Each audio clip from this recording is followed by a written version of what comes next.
I want to express the difficulties of reconciliation. And just what I have made is outlining what we are doing on the process of national reconciliation. But truly, reconciliation is the most difficult to achieve, particularly in a country that has fought for a very long time.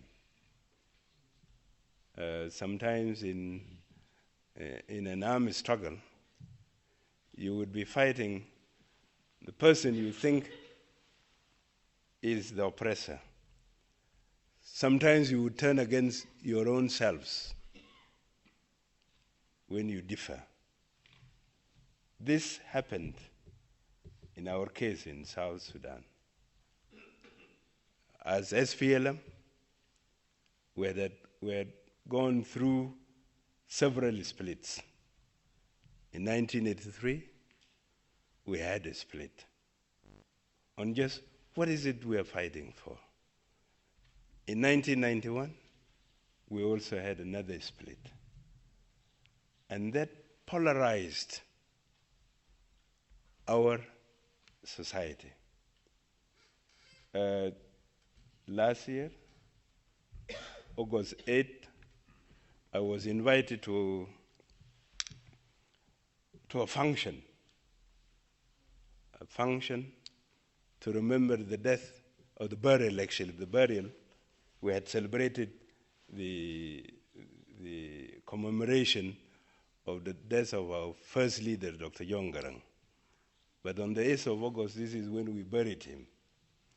So I was invited to that commemoration. And suddenly I realized our communities are still divided on the issues of the struggle, of the split. Because in the split, we fought each other. I led a faction, Dr. Yon led a faction.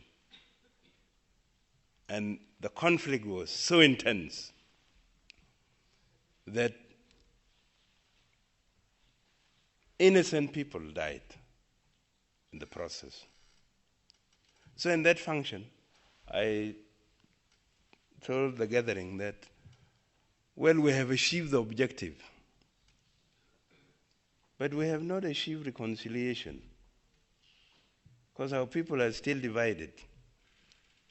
It needs us to take bold steps so that our people can reconcile.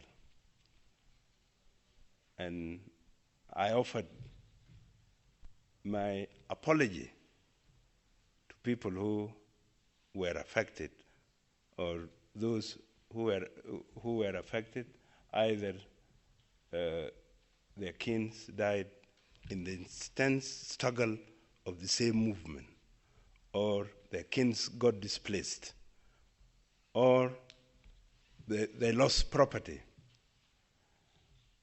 This is important so that we as one nation can move together. But the difficulty is in that such apologies sometimes do not get the blessing of all. There will be somebody who will say, well, if you apologize on acts done under your leadership, then who will apologize on acts done on the other person's leadership? Now that's a big problem with us in South Sudan today. And we are also asking assistance in this, because there are people who have gone through such a process, whether in the Eastern Europe, the old Yugoslavia.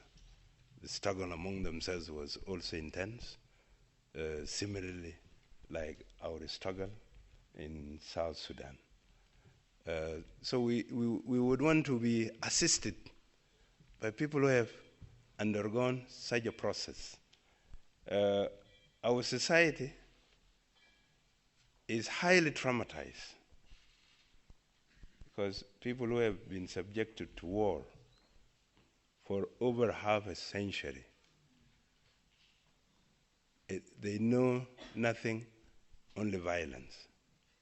And that was manifested last week when a large group of youth attacked, in a retaliatory attack, another community. So I always say our society is violent. It is not only the society itself, the institutions that we are heading, there is simmering violence in it. We look at our police, you see also violence. When you send an army on an operation, they mete out unproportional force on the society. So there is a trauma running through. And I remember in 2004, while we were about to sign the Comprehensive Peace Agreement, one university professor from Kenya warned me and said, look, you have been at war for long, you have been in opposition for long, it might be good for you, even the leadership, go through counseling. Your society needs that counseling. Day by day, when I see acts in my own community, within South Sudan, I find this professor right. This forum, the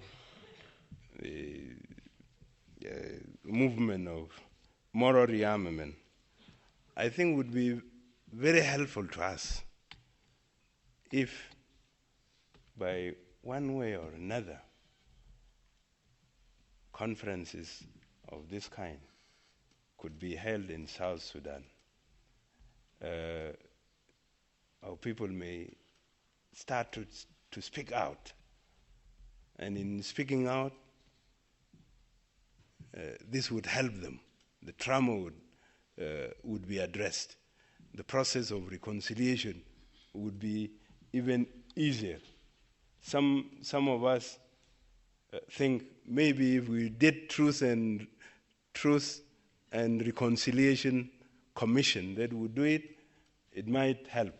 Then others will say no, it might aggravate the process. So when we talk of national reconciliation, behind us lies this inhibition. How do you handle it? You may do programs that may address it, that may even aggravate it. So this is our major challenge in South Sudan, particularly that we have been subjected to a long war. Well, I don't want to go further than this. I want to thank you very much for giving me this opportunity. And the fact that we're coming in a bigger number, it means we need assistance from this eminent organization. Thank you very much.